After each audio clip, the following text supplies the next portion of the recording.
There is a question, is the attitude of Islam to history.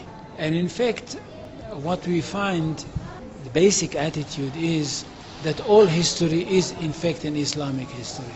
That means that all the major figures of history basically are Muslims.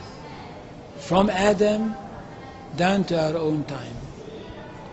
So if the Jews or the Christians are demanding something and basing it on the fact that there was a king called Solomon, or a king called David, or a prophet called Moses, or Jesus, then of course what they are doing, they are saying something which is not true, or in fact they don't know that all these figures were basically Muslim figures.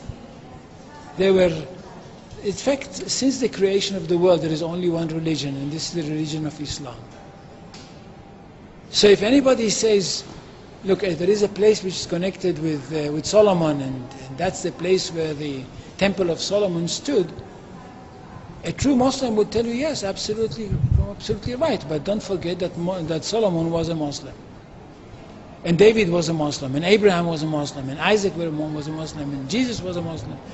This is what I mean by the Islamization of history. And you can understand that through Islamization of history, you've got Islamization of geography. Anywhere which was connected with these people, or with these prophets, which were all Muslims, becomes a Muslim territory. And therefore, when Islam was not in that area before Muhammad came to it, but it should have been there. In that area, I mean in the Middle East or other parts outside the Middle East, which are now Muslim parts.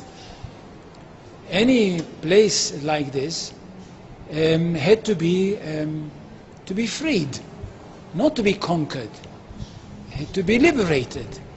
So Islam appeared in history in the time of Muhammad, or reappeared in history from their point of view, reappeared in history as a liberator.